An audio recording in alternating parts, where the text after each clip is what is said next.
if you want to import another Blender file into another Blender file. So for instance, if you have a table that you've built here, but I want to import a fruit dish on top of the table, you can import another Blender file into. So if you're working with a partner, if you're working with somebody else and they make part of the project and you want to import it into your project so that they're combined, you can do that.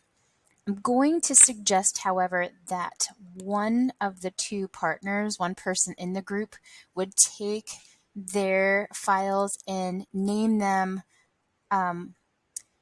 give them names, a better name. Because if you have two cubes, if I have a cube in this project, but a cube in the one that I'm importing, it's going to start to get a little bit congested. There's going to be too many cubes. You're not going to know which parts are which parts. So if I have a fruit bowl that I'm importing, I would want my partner to put like FB for fruit bowl in front of every one of the objects that are a part of their Blender file.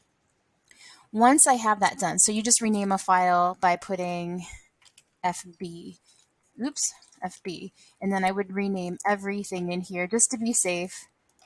Put an FB and an FB.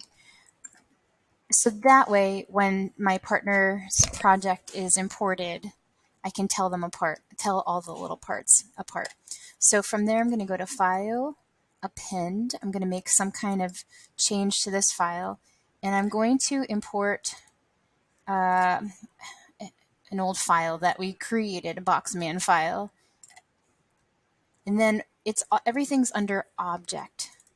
And then it has all these different files, and it has to import every single one of them. I don't need the camera, and I don't need a light, but I do need everything else. And I can hit Append, and it brought in the box figure that we made. And from there, I can work with this, I can redevelop this, I can change everything because now I have all of these new parts in here.